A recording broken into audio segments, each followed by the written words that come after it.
Ken Brown, 334 Main Street, and my topic, as you said, is domestic partnerships. At this point in time in our budget, we are already so overextended at so many different levels of our government, making one additional extension in this case doesn't make any sense.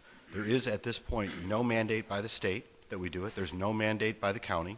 There is no necessarily a precedent that we have to follow along on this particular issue. I think there is another way we can look at this when our contracts all expire and are due for renewal next year, and that is to come up with a fixed dollar amount for benefit packages for all of our employees, and they can use those funds however they choose to. If they choose to expand coverage to their children, to their spouse, or to their domestic partner, that would resolve it without any of the underlying civil rights aspects of this. I also believe that many of our benefits are a little too generous, considering what we have to work with.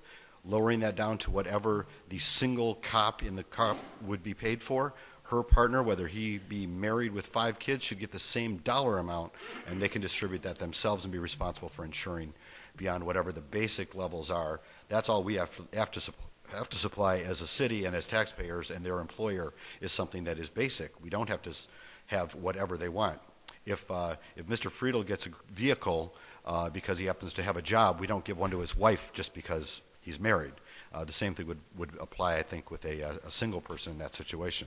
So thank you for listening to my comments on this. I urge you to send this back to committee, and ultimately I would ask that we have a referendum where the city taxpayers get to have the vote on this particular subject, and we can decide. The last time the people were asked to vote on issues like this in our state, it overwhelmingly went down. Let the people make this decision. Thank you very much.